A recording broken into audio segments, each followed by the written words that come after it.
Hey everybody, Jabman025 here. Today I'm taking a look at my 66th Master Grade, the EXS Gundam, also known as XS Gundam.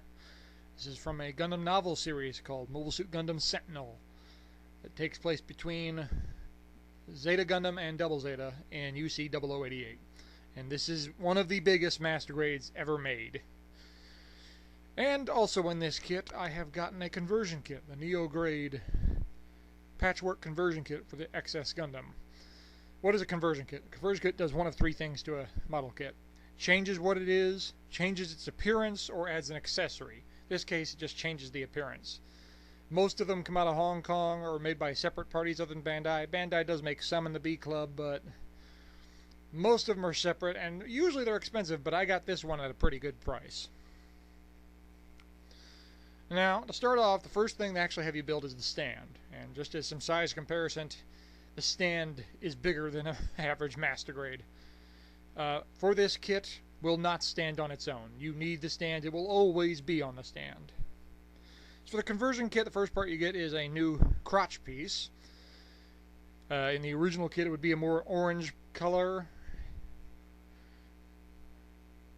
This is a transformable suit. It does transform into a giant wave rider, but also conversion, you get a new set of feet, much bigger. You get a new knee section on the front there, and you get a new top of the kneecap there, which is a little bit bigger than the original, but not by much. And you got to do a lot of painting on conversion kits because they almost always come as solid resin, which mine did. So I had to paint it white, red, etc., etc. And you also get a new set of wings to the back. Now the top part, you get a new chest for the conversion kit, with the conversion kit rather. That have these areas on the top which open up. You can see I painted that black with a little copper in there. They have nuts and bolts on the inside. Front chest, new chest section. The gray parts on the side are technically from the kit. You have this massive engine on the back. The backpack on this kit is absolutely massive, and that's why it's never going to stand. You do get new engines for the bottom, and they actually give you a little metal piece for the bottom of the engine to give it a little bit more realistic tone. Technically in the picture they had it painted black and silver, but I liked it as it is, all silver, so I just kept it as is. The head, you actually get a different head with the conversion kit. That's the standard head that came with the kit. I did some painting to change some colors a little bit. But unfortunately for me, on the head that came with the conversion kit for this one, I did a pretty piss-poor job on the paint job. Far from my best work. The cast wasn't great to begin with, but I didn't make it any better with these lousy paint jobs, so I decided just to scrap it and go ahead and use the stock XS head that came with the kit.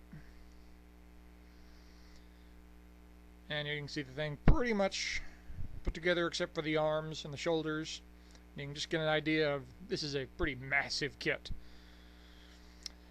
You also get this front chest armor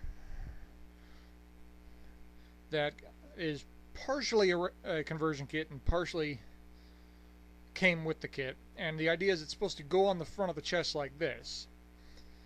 Personally, I didn't really like the way this looked on the kit, so I decided not to use it. And all the excess pictures, it has that armor on there, but in most of the conversion kit pictures I got, it never had it on there. And I didn't like it, so I had to go without it. Now, the biggest thing on this conversion kit is the new shoulders. You get shoulders about double the size and come with a heck of a lot more detail. The center compartment is open, and you get to paint all that mechanical detail inside.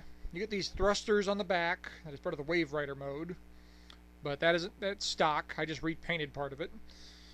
Hand is an open style hand that came with a conversion kit. The standard head is 3-1 and then the thumb.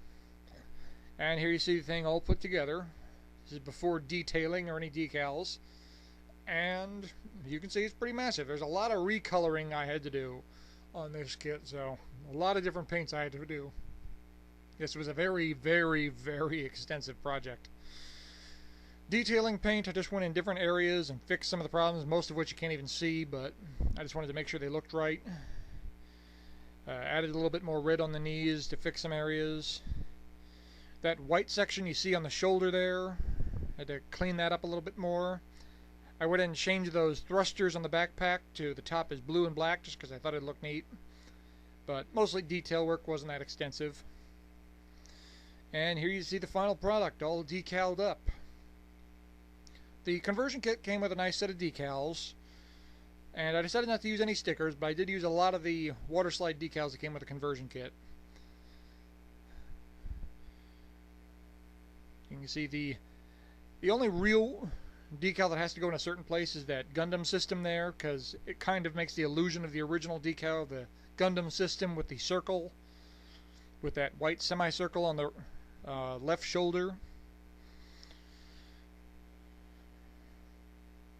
I put a few extra decals on the other shoulder. I like this decal here. I put on the right side thruster. Talks about the Pegasus 3 ship. Put some decals on the back, although technically they weren't supposed to be in there, but I thought they'd look nice. Anaheim Electronics, Earth Federation Space Force. Another Anaheim Electronics up on the wing. And those wings do extend if you want to, which is kind of nice.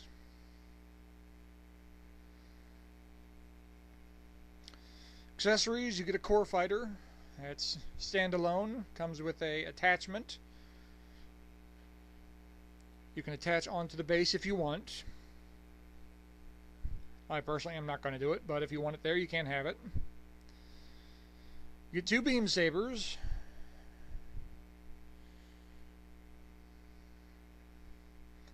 And a standard 3 1-thumb hand comes with the kit. Like I said, the open style hand that came with the conversion kit is what I'm using, so that won't be able to hold the beam sabers. But I can always switch out the hands if I ever want to.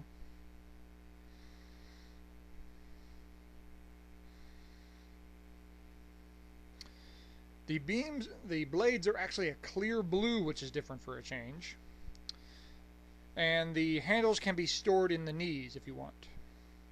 Now, the next accessory is the biggest accessory, the beam rifle. And as you can see, this also came with a partially conversion kit. When it's finished, it's going to sit there across the chest, with this little attachment here on the gun, hooks into the waist area, because this gun is way too huge for the kit to hold, conversion kit or otherwise. Painted the whole thing black, and then went in with some gold, some titanium silver, some red, some grays, a little bit of blue, and detailed it up.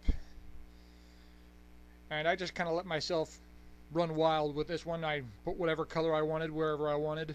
Didn't really follow any pattern of any sense, but just what I thought would look neat. And there you see it on the kit itself. And this is how it's going to be displayed in my collection.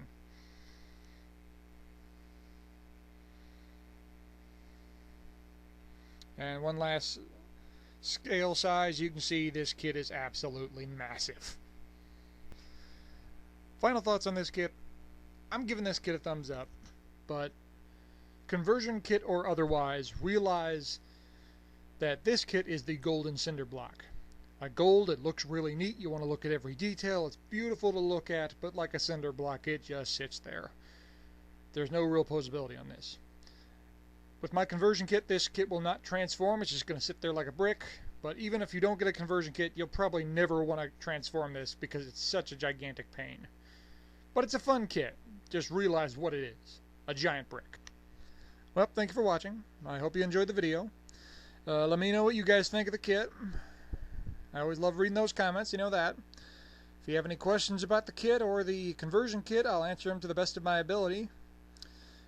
Stay tuned for more. Always got more reviews coming, and I'll see you next time. Oh, and one more thing.